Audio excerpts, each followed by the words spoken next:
Thank you for tuning in. I'm Tina Honeycutt, and Made in the South is more than just a podcast. It's a heartfelt chronicle of my extraordinary journey.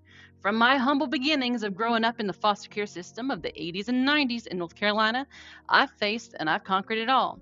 Through candid storytelling, I'll dive into the highs and lows of my past, tackling tough topics like sexual assault, neglect, and loss. Yet, amid the darkness, I've always found hope, that unwavering belief in the human spirit's ability to overcome adversity.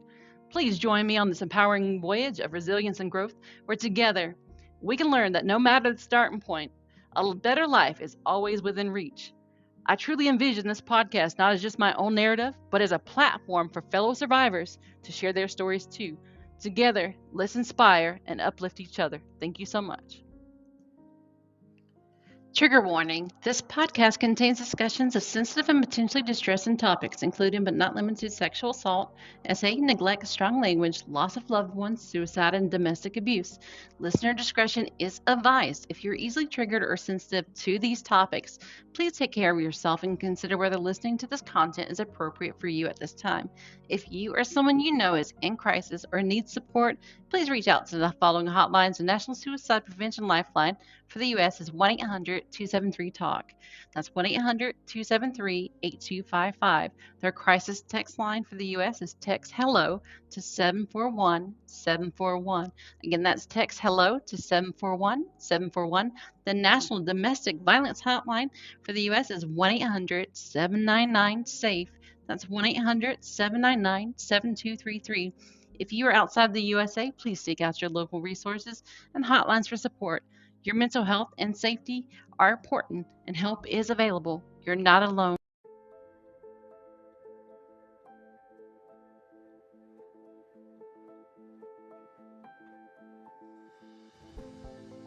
Hello, my name is Tina Honeycutt. Thank you so much for joining me. This is my podcast, more like a storytelling podcast at first. It's called Made in the South, one woman's journey, to a better life. My intention with creating this podcast is to inspire and show other people that, you can come from nothing and make yourself something. I want to be able to reach out and, help other people if maybe by somehow expressing some of my trauma that I have lived through and experienced, but didn't break me, can help others, then I would love to do that. My story is pretty convoluted. It'll take a couple derails. I'm ADHD, but I'm also Southern, so we like to tell stories. That's what we are. We're storytellers. And if I start telling you about one story, it might remind me of another story, and we'll kind of loop around. But I'll try to keep this as segmented and regime controlled as I can. Now, I can't promise everything because I am Southern. I'm a mother, too. I have 2 children, so maybe occasionally you might see a little one pop in here and there. But for the most part, this is going to be about us, about me at first. But that's just the intro. Once I get my story out the way and out the door, I would love to be able to meet other guests and have them on my podcast, and we can discuss their struggles and how they overcame them, especially as females. I think that we have stories. We have so much to tell, so much to give, and so much hope, to spread to each other. And if I can be a small part of that, then I would love to. My whole life, people said, Tina, you know what? You've got a story to tell. So here I am, doing my best in my own way to tell my story. Now, people have said, Tina, you're proud. You are so strong. And, I can't believe you made it through all these things. And how did you do it? I don't know. My therapist even asks me that all the time. Tina, how? How did you do it? In the moment I was surviving, I was getting through. But I always had this inner Tina that knew there was more for me out there. So I always kept persevering through it all. All right, there's my brief intro. We will be covering topics that are not kid-friendly. I did preface this section with a trigger warning. If you are sensitive to any topics about sexual assault, suicide, loss of loved ones, or domestic violence or abuse, please protect yourself. I don't want to traumatize or trigger anyone, so proceed with caution. My story is a very complicated one. I can make several Lifetime movies out of it, and if I had more patience, I probably could write a great story about it, but I'm going to be honest, I'm more of a verbal, in-your-face, in-person kind of talker and teller, so here we are. So it begins in the beginning. It's where everything started. The Bible, Genesis. In the beginning, God created earth, and then there was light.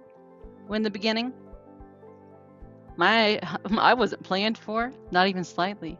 My father just turned 18, just enrolled into the army. He didn't know what he was doing, and he met my mother, who happened to be a bartender. So she was kind of cute, I guess, or whatever, and they started talking and they hit it off. But she already had a son, my brother, who was already 2 years old. Next thing you know, young and dumb and full of, and here I came. Being that my father was enlisted, he had the military benefits. So he ended up marrying my mom because he was like, oh, I'm old fashioned. I want to do the right thing. You know what I mean? Let's marry this woman and let's try to have this baby. That would have been great and all, but my mom couldn't stop doing drugs. And she preferred the company of, other gentlemen callers. And she loved booze and drugs more than she loved my dad or me or my brother, unfortunately. After she gave birth to me, they separated. Wasn't that messy from what I understand. This is time in the 80s, 85. Desert Storm was just hitting the first one. My dad was shipped out overseas. The state, while my dad was gone, ended up taking me and my brother from my mother. Because, again, like I said, she preferred the company of other gentlemen callers and booze and drugs. Well, they contacted and found my dad. They said, hey, you know what? This is going on. We got the kids. Me. He wasn't my father. He wasn't the father of my brother. We all have different fathers. There's 5 of us total. I've only met 3 there was 3 core siblings, but we'll get to that.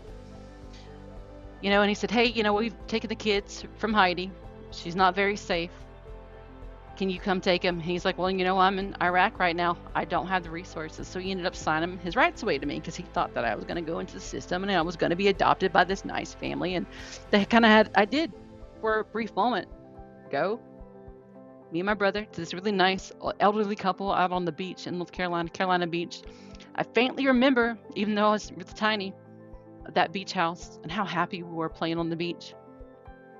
But here's the thing about North Carolina, especially back in the 80s and 90s, they believed that a child's place was with the mother, no matter if the mother was fit to be a mother or not. My mother had this habit of cleaning up just enough to get us back. So unfortunately, that nice elderly couple that we were bonding with and we were safe and feeling good with, we were taken from them and given right back to my mother, unfortunately. And by then, my mother was already pregnant again with my sister. Now, my dad doesn't know all this. He thinks, he's already signed his rights away. He's over there fighting for his life. Thinks I'm having a good life. He's young. He's 18. What does he know about anything? Don't blame him for that at all. He goes on and lives his life. Meanwhile, we're given back to this person who should have never had children, much less 5 of them. A few years pass, they take us and they give us back, and they take us and give us back. But of course, again, she can't stop doing the drugs. None of us know who our father is except me. I'm the only child that was actually legitimate. I'm the only one that actually knows who my father was. The others, they don't know. Still to this day, they don't know who their father is. And that's pretty sad. I do feel for my other siblings to not know who you came from. For me, it was always this internal burning question. When I got old enough, I'm like, who's my dad? Who do I look like? I grew up in foster care, my bio sister, my little sister, she grew up with me. She was a year younger than me. My brother, there was me, the hierarchy of the core 3. My brother, he was 2 years older than me. Then it was me, and then my sister, she was a year younger than me. So we always stuck together. The siblings that came after, they were born 7 years after we were taken. So I never met them.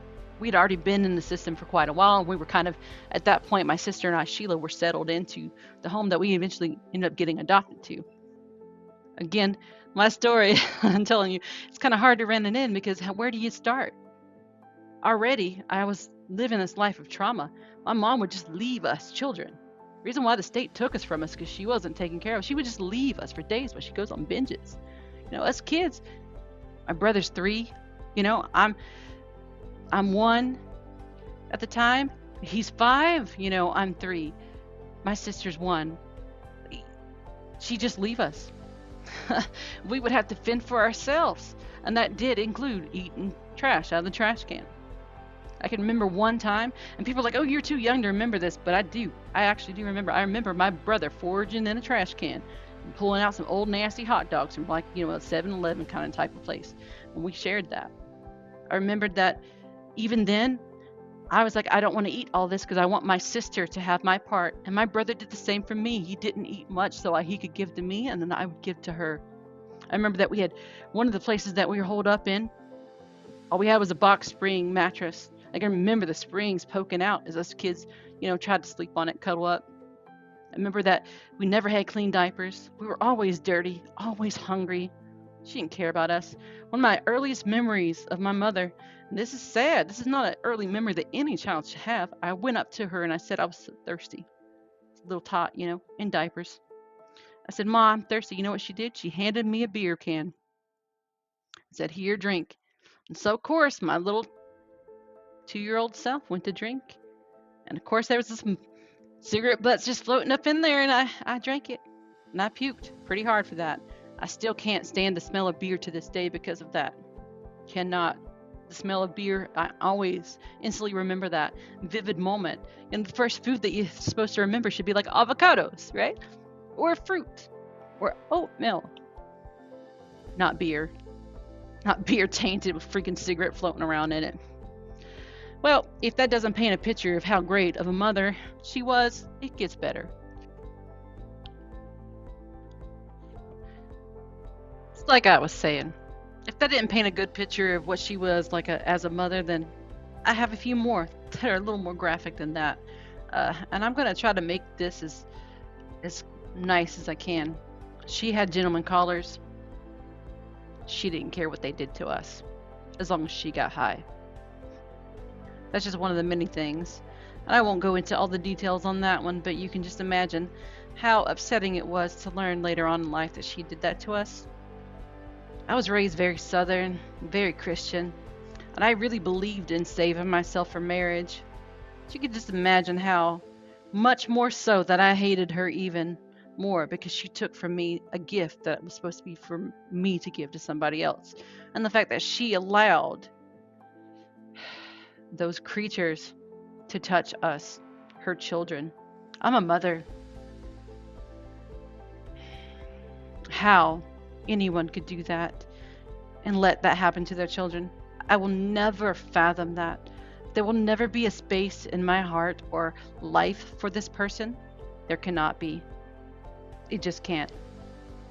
I never wanted to reconcile with my mother. I always had so much anger for her, even as a small child. I never loved her. I never wanted to be back with her. I was so happy when they took us from her. To me, I was like, oh, finally, we're going to have a safe place to sleep. We're going to have food to eat. We're going to have clothes.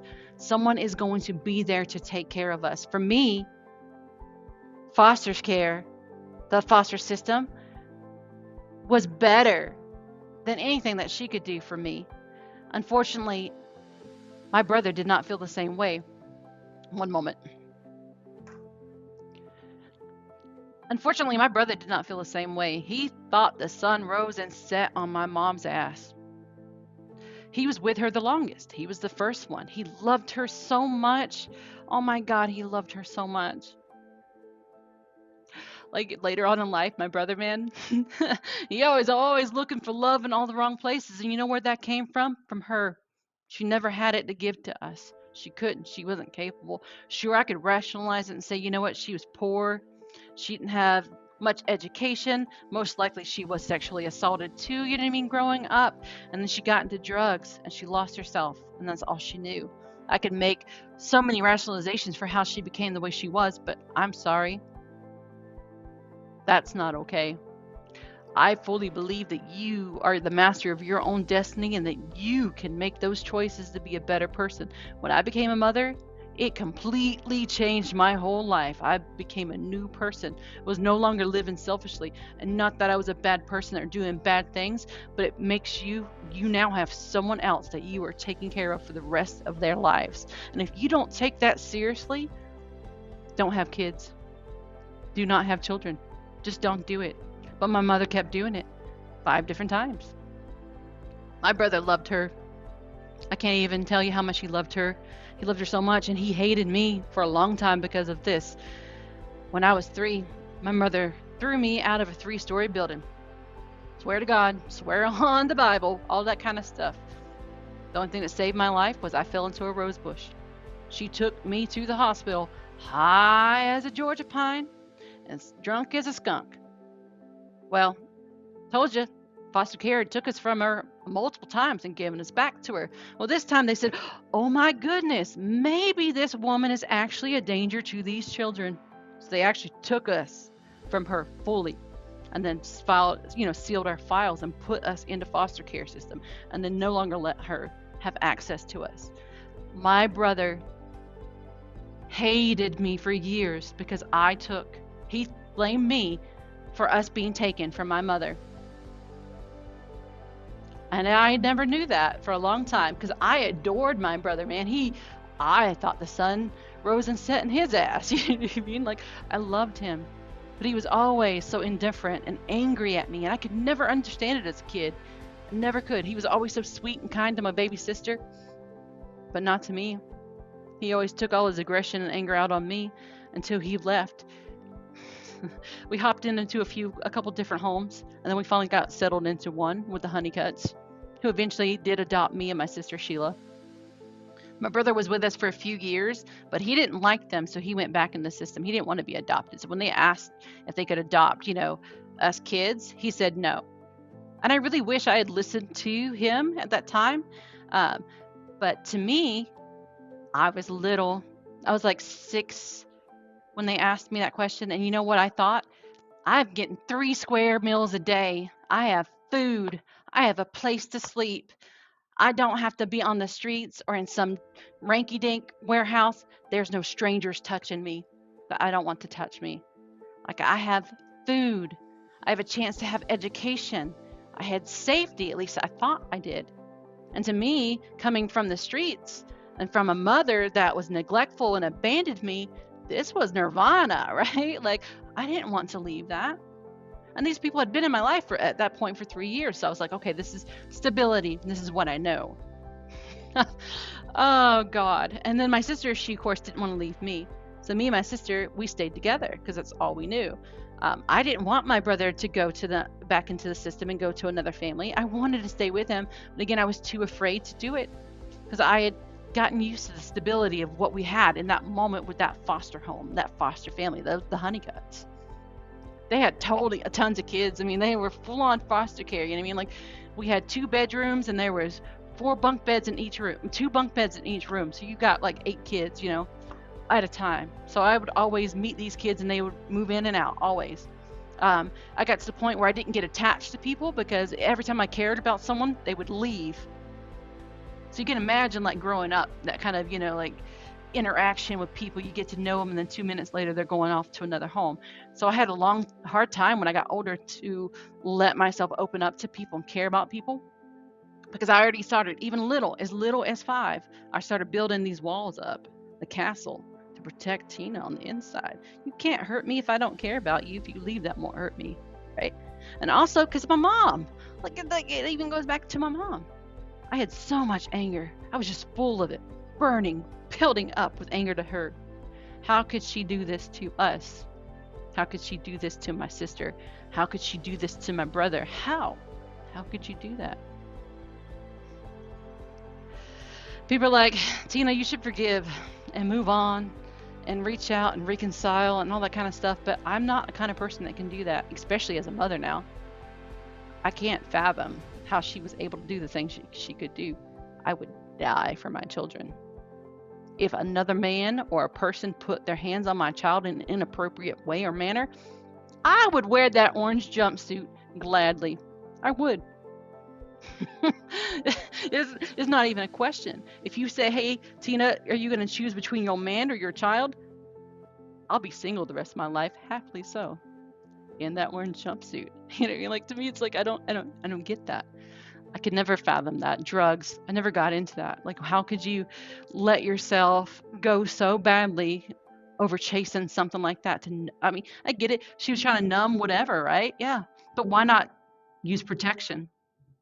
Why not get fixed? Why not keep your fucking legs closed if you're not going to take care of the children you have? Why keep popping them out?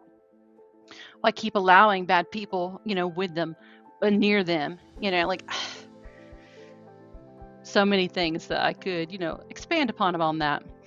It was funny. My mom, my adopted mom, she always said, this is a really gross story, but I'm going to tell it. So we were used to being hungry. We would starve. We would literally starve. My mom would leave us, or my bio mom would leave us. Heidi would leave us for days at a time. We, like I said in a previous story, we were scavenging out of, trash cans, eating hot dogs. We were freaking raccoons. My adopted mom said that when she first adopted us, she didn't have to call the exterminator. And I'm so happy that my memory blanked this out for me. But she said that we would chase. And if you ever lived in North Carolina, you know they've got water bugs and roaches and everywhere. You can have the place sprayed all you want, but it's just the way the natural habitat and the temperatures and stuff, it just breeds it. She said that she never had to call the exterminator because we would go and chase and eat bugs. But it's crazy. Survival instinct, even at a young age, will happen. Your will to live. I used to hoard food. I would hoard food and put it under my bed when we first went into the system, because I didn't know when my next meal would be. So my mom would come in there and she would smell something. It was just food sitting there under the bed. It took me years for her to break that from me. For a long time as a kid, I would always eat so fast. And I would get made fun of in school when I started going to elementary school because I would eat so fast. Because I was going to eat before it was gone because I didn't know when the next time I'd get food. That was like such an anxiety thing for me. She said that I didn't trust men, that when I was little, that my adopted dad, who was a teddy bear to us kids, would try to interact with us. I would go into the bathroom and squeeze my little tiny self between the wall and the toilet and just scream, until my mom came and helped me out. The trauma. Thankfully, I don't remember any of those memories. The mind does try to protect itself. Eventually, they worked with me and they got me through that. Not all of my adopted time was bad with them. It got bad later. Maybe I'll save that one for the next podcast. That's pretty much my beginning into the foster care system. I would like to say that the foster care system and the social workers really did take care of us and paid attention to us, but they did not. They gave us back to Heidi so many times when they should have never. The first time she left us, to fend for ourselves, they should have taken us. They should have never given us back, not once. That mentality of, mothers know best and that children should be with their mothers is not always true. Just because you give birth to a child or you father a child does not make you a parent, does not give you automatic rights to that child and their body and their future and their life. I think that's such bullshit. Does not instantly make you a parent just because you give birth. That person, the actions that she took, even back then, destroyed lives. That trickle effect of her addiction and choosing drugs and men and everyone else but herself and her children affected my brother. It affected him greatly in life. My sister too. Me, I was angry, so that didn't affect me in the way that it affected them. They were always looking for love. They were always seeking it. Me, I was hot, red hot. That anger, I think, part of it kept me going for a little bit there. I'm not angry anymore because she doesn't deserve that. Sure, I have a lot of disdain for her as a mother, because again, as a mother myself, I could never.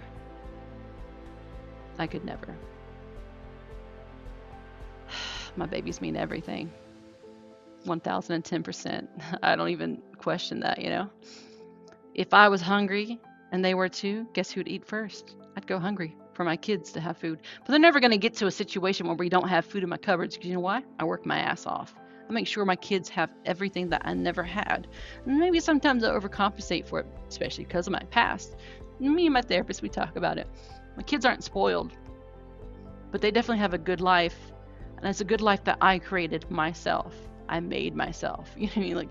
No one gave me a hand up or helped me. I had to learn the hard way. What I can do as a mother is be better and learn from my experiences. I always said that I saw enough ugly in my life to show me that I never wanted to be like that. My children will never struggle they'll never know any of that. They will be children. They'll be allowed to be happy. They'll be allowed to have full bellies, you know what I mean? Like, and no worries when they go to bed at night, unless they're worried about long division for my daughter because she loves math. You know what I mean? Those are the things that they have to worry about. Is mom going to give me any Roblox today to play Roblox? And that's how it should be. They should be children. Man, that's just the tip of the iceberg of all the things that has happened to me. And that's just like the formative years, infant years.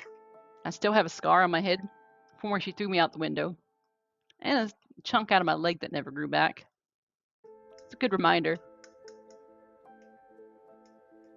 Me and my brother did eventually talk about his anger towards me when he was older. And he did admit that he was wrong for it and he regretted it. That meant a lot. I never understood, again, why he pushed me away and why he was not, as affectionate and kind to me as he was my sister. Unfortunately, I'm the only one left of the core three. My brother ended up committing suicide in 2016 over a female. Well, he was pretty depressed, but it was triggered by a failed relationship and some stuff. But that'll be definitely another story later on in this segment. My sister, she ran away a lot when she was 13, 14. When she was 15, she was hit and killed by a drunk driver while she was out hitchhiking. To know that I'm the only one left that remembers my brother and my sister, especially the small childhood days. My brother did get adopted to another family. They were amazing, great, wonderful parents to him. They really were. They loved him so much. He was so angry, and they were patient with him, and they did the right thing by him. So they knew him for his teenage years and adulthood. So I didn't really get to know that because he lived in a different part of North Carolina at the time with that family. Funny story is their last names ended up being Honeycutt too, and I guess they were like third cousins, twice removed or something. If that ain't some country fucking shit, if you ever heard of it, it is. But they were good people. They loved him in spite of all his anger, and they kept loving him. I'm glad that he had them. I am. I wish that he could have seen his potential, and I wish he could have allowed himself to be loved and embrace that. Unfortunately, my brother never did. Not really. He had a lot of love to give. Everyone loved him, and when I went back for his funeral, all the stories that everyone had, I went to his funeral, and everyone's like, oh my goodness, there were so many people there. So many people. They called him Joe DeHo. I remember I used to always give him so much shit because we would talk on Facebook all the time because we had like this jokester kind of relationship. We'd talk shit to each other, but because we're sarcastic. People are like, Tina, you are so funny. And I would always tell people, no, I am not. You need to meet my brother. He is 10 times more funny than I am. If you think I'm hilarious, you should have met Joey. Sometimes that burden of being the one left, it's hard. It's heavy. It's affected me over the years. But I like to think that I'm still here to keep their memory alive, to honor them, to respect them, to tell my children about them. There are still some good kernels in all that crap of life. We always had each other. We did. Even if we didn't think we did, we always had each other. We were the three amigos until my brother left. And then it was just my sister and I for a long time until she started leaving. That's another story. We'll get into that one maybe the next podcast. Thanks so much for sticking with me. This was a bit of a ramble. I know it was. But that's just the formative years. Me getting into the system. Me being entrenched and meeting the people that would eventually adopt me, and I would grow up with them and my sister. The first few years were nice, and then it all went south. But we'll save that one for the next episode. Thank you so much for joining and listening to my story. I promise I'll try to be more condensed and keep it linear for my next episode. So ta-da, this is my first podcast, obviously. Sorry I went on all these side tangents and stuff, but I'm happy that I was able to sit down and kind of get a feel for it. Don't forget to like and subscribe. It's going to be on my main page, tiredtina at youtube.com. I'll also post this on Facebook. If people want to continue to hear my stories, please drop me some comments below. Love the feedback. I'm really open and receptive to even critical, constructive feedback. So please let me know in the comments below what you liked and what you didn't like about this video. And if you want to hear some more crazy stories, because I have got so many crazy stories, and not all of them are bad and whatever, some of them are just crazy stories. So please like and subscribe. Thank you so much, everyone, for joining me on my first podcast, Made in the South. It was totally an honor. Thank you.